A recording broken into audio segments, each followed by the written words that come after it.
leadership is literally your ability to share your vision and get the right people on board who believe in your vision, communicate, make decisions, and stay emotionally disciplined.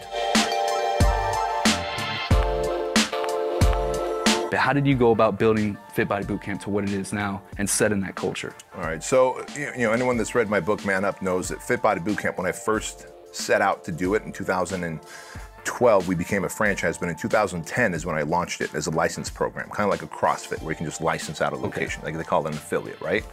But then in 2012, the California state government came to me and said, hey, you're operating like a franchise and you better become a franchise or else. And they were threatening to fine me an obscene amount of money, which I didn't have at the time. So I was like, fuck it, I'll become a franchise.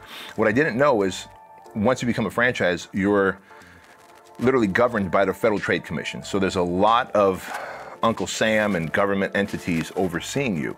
And so that was a learning curve there. My business grew quickly, which was great. I did a lot of the marketing and stuff pretty effectively because I was doing internet marketing before then. And so shit, my franchise is growing. But what really happened was I didn't have a great foundation, going back to the systems that you talked about. I didn't have systems in place. It's always people and process, right? If you have the right people, you have the right process, which is systems, you're gonna have a great foundation. So as I started to develop the systems, I didn't have enough of the right people in place. In fact, Joan, who's sitting over there, was the first right person that came into my life. I had about 7 or 8 employees. I'm gonna use the word employees for a minute, because now I only have team members, right? But employees clock in a little late, clock out a little early, do the bare minimum to maintain employment. Joan comes in and she's like, hey, we can fix this process, we can fix that system, we can better this, we can better that, we can pick up the phone on the second ring, we can actually fucking help clear out people's emails and shit. That was just a mess, right? And they didn't like that. And so before you know it, my business started to fall on itself. And I realized leadership was another thing that I was lacking. I was a great visionary, and most of us are when we want to go into entrepreneurship, but leadership is literally your ability to share your vision and get the right people on board who believe in your vision, communicate, make decisions, and stay emotionally disciplined. Not freak out when the poop hits the fan, and it is gonna hit the fan.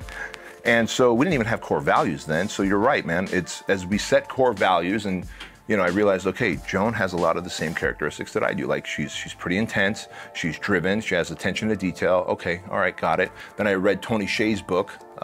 He started Zappos, Delivering Happiness, and he talked about his core values, 10 core values. I'm like, fuck it. It worked for Tony Hsieh, it's gonna work for me. I took his 10 core values, tweaked them a little bit, now they're my 10 core values. But some of them were just like, be quick and nimble. And I was like, what the fuck does that mean? Doesn't fit me. That's aspirational. That's not factual. So if you want to aspire to something, that's not a core value. Core value is this. We have 3 core values here, which is be disciplined, massively disciplined, right? Intensely disciplined, drive change, and exceed expectations. That's it. We're simple too. Yeah. I'm very intense and disciplined. We drive change, and we exceed expectations of our clients and customers and our franchisees. That's it. When we started looking, because you mentioned something that alluded to, maybe you know something about EOS or traction? Yeah? I'm reading that book. Okay, all right. So as you know, and when you go from traction, if you ever put your company through EOS, which we've done with my company, they go, all right, what are your core values? We go, here they are, 10 of them. And the dude starts automatically like, hey, based on what I know about you, you guys aren't this, you guys aren't that, you guys aren't this. We were left with 2 core values, drive change, exceed expectations, right? Shit, and then he's like, well, here's what I know about you, Bedros, and all your leadership team here. You guys are like intensely disciplined. And that was our 3rd core value. Now we only hire and fire based on those 3 core values, because the guy behind the camera can do the guy behind the camera work. The person behind the computer can do the person behind the computer work. But if you don't follow those 3 core values, then you probably don't align with our vision, mission, values. We can't be friends.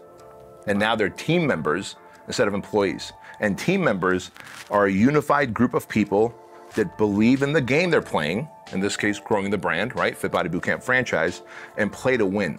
Yeah. What a difference between team members and employees.